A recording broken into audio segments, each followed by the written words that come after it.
Good afternoon, Mrs. George. Hello. I'm here to interview you about the observation I took in your classroom. Okay. So I just wanted to ask you a few questions. Alrighty. All right. How long have you been teaching special needs children? This is my 30th year. Oh my A long goodness. time.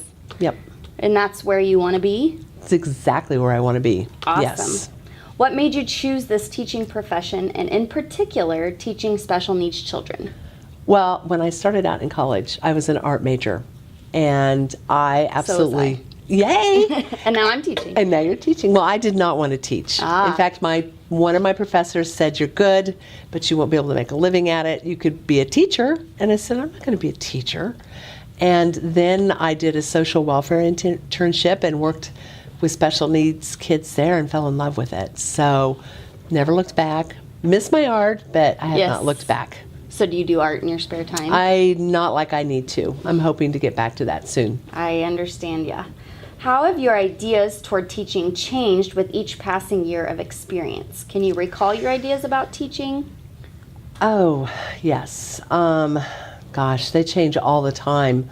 You know, I used to be just all gung-ho about inclusion, and then I realized inclusion's great, but kids don't learn. Yeah. So then I was in a model where there was no inclusion, and that wasn't good.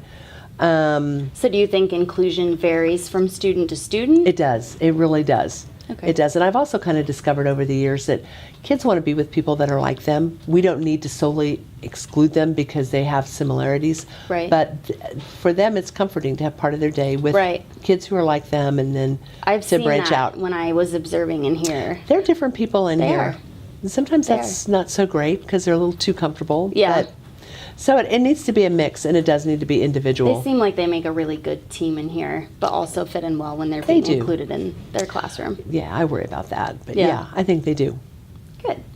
How does teaching children with special needs differ from teaching other children? What are some of the challenges you face in teaching special needs children, and what are some of the rewards?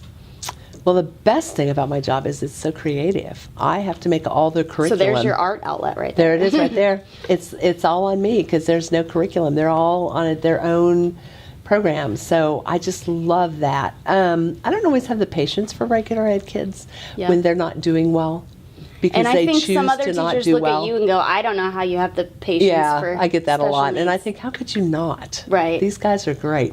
But when I see especially regular ed kids, and I know all kids struggle in one area or the other, but when I see the ones that just don't try, I just, yeah. So, and I get some of that in here too. You know, I have kids that do not work up to their potential. Right.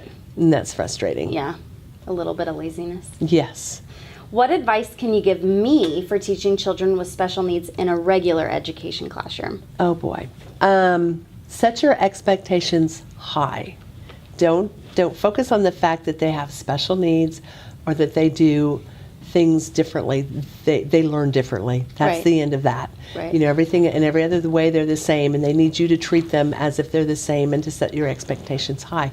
Of course you have to adapt their work. Right. But you have to model that you have huge expectations for them. I know I try really hard to look at these kids the same way as I look at any other kid, even though they're different. And that's huge. I try really hard. And that's why they're comfortable around you and it comes respond pretty to you. easily to me. I don't feel like they're super different or, you know, I think they're fun and exciting to work with. I enjoy coming in here. Then eventually you need to become a special education teacher. I will definitely keep my mind in that. Yeah, you definitely should. What changes, if any, would you make to the educational system with regard to special needs children, such as inclusion, funding, state assessments, etc.? Oh my goodness. That's a loaded question in Kansas for any educator right now.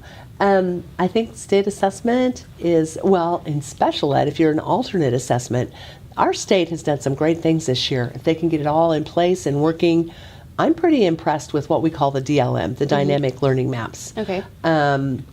State assessment frustrates me to no end. We're just in the midst of that right now, and now we have to do NWEA, and we're doing Ames Web. Right. And it's too much. And then you load up all these field trips. I think it's too much for any kid, honestly. It's so stressful for them. Right. And for the teachers. Oh, absolutely. Yeah. You know, I hear people say, don't teach to the test. We have to teach to the test. Well, we should be teaching to the test. The test is the outcomes. It's got the outcomes, but there has got to be a better way to do this. Right. I agree. It's just too much. I agree.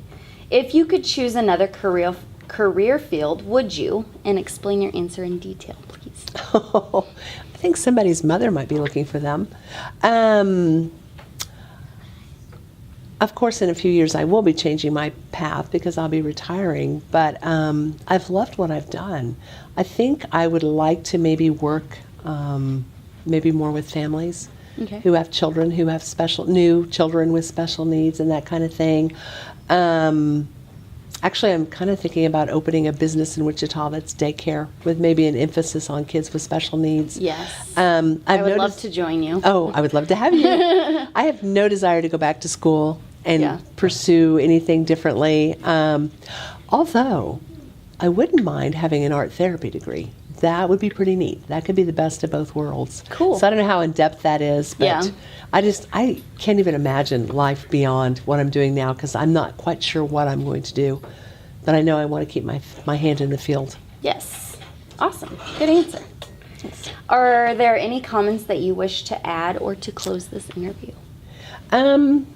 Well, I think for all future regular ed teachers, you've spent a lot of time in here, and you've also worked with kids in the building. Yes. In your different roles there. And I think for anybody going into education, that is huge. If you can get a position where you're working as a paraeducator or an aide in a building, anything you can do beyond just observing, so you really get the feel for the kids and how regular ed kids and special needs kids and just the kids in general and the feel for the school, that's huge. And always keep an open mind. You know, it's not easy working with any kids, but that open-mindedness is important, and just keep looking for the good in kids, because all kids are good. Yes. Even the ornery ones. Cut Dakota. Or Kenna, sorry.